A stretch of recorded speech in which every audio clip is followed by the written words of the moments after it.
did not come from a musical family. Music was by mistake. I was a problem child. Now I always had so much energy and so much, I was just real hyper, and parents had no clue what to do with me. So they put me in piano class. And I was like, I don't want to do piano. I don't want to play piano. That's for women, I said. I remember. That's for girls. And first day of piano class, I fell in love with music. It was the greatest thing ever. And then I did piano from when I was about 8. And then I kind of learned how to play the bass by the time I was like 11 years old. I liked it, but it wasn't my thing. But I think when I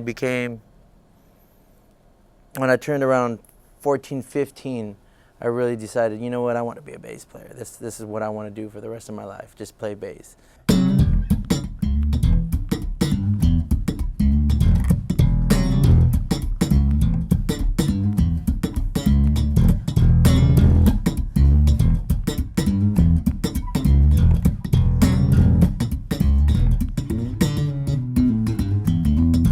I used to get the catalogs at my house, and I used to play at church. You know, I grew up playing in church, and the church used to get the catalog.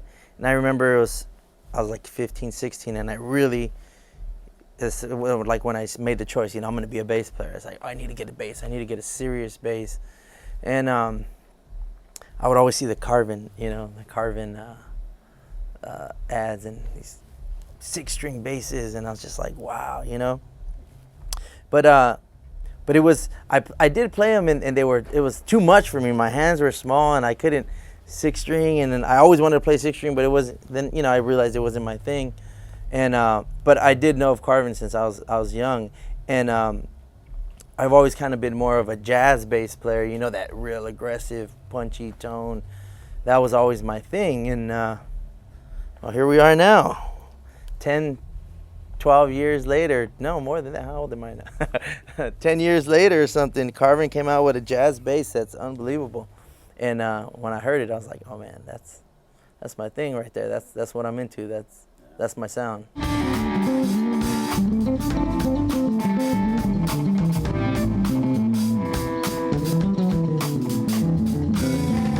The neck is incredible. The neck on this is so solid, and so, I have small hands, you know, smaller hands, and the shape, it's not too fat. You know, Fenders intend to have a big fat neck, you know, and it's fast, what we call a fast neck. I could get here to there, and it's great. The action, the setup, the way it sets up is great. I like real low action, and sometimes, you know, you get it too low, it starts buzzing, but not with this bass. It's set up perfectly, and the tone is ridiculous. The electronics, the pickups they made are amazing. The electronics that they made are really incredible. It's really cuts through the mix. That's the most important thing. You see these $5,000 basses and all these big boutique style basses, and they sound great when you're playing them by yourself, and then you play in a band, and then it's just like, wow, where did the bass go? I don't hear it. It's lost in the mix. And this thing's really punchy. You know, it don't matter what style of music, it's gonna work. And it's always in the mix. It's always cuts through the mix. You know, it's not over bass heavy or over high, and you know, it's not too. It just has a perfect amount of punch. It always sounds great in the mix. The neck is ridiculous. I don't know. I don't even know how to explain it. Every bass I have a lot of basses laying around home at my house. And this is the one bass that I didn't have to sand it down. I would literally sand it down myself and finish it, put like some tongue oil on it after to seal it. But there's no bass that I have that doesn't have that. Every bass you see that I've had, I had to reshape my neck. And then when I got this bass, I was like, oh my God, I can't believe it. It's perfect, you know, and the 5 too is really amazing. Really nice, fast playing, nice. It's fast is what I call it. It's a fast neck. That's the way I say it.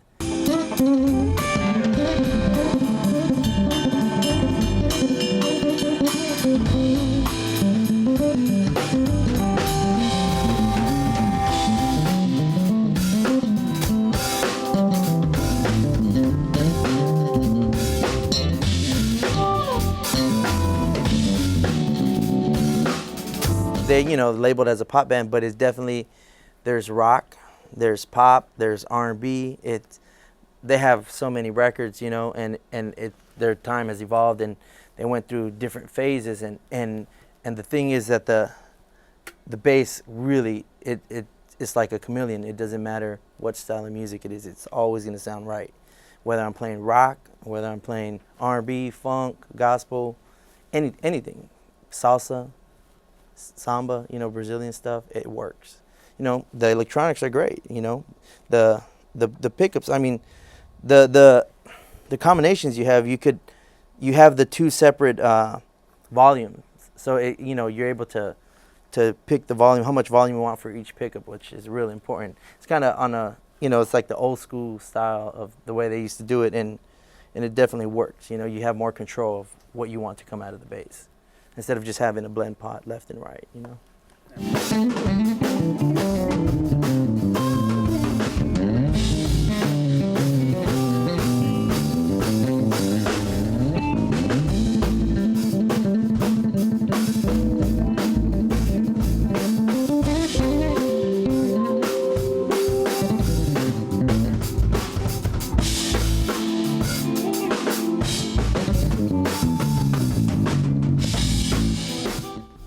Carvin is the best, man. Great bassist.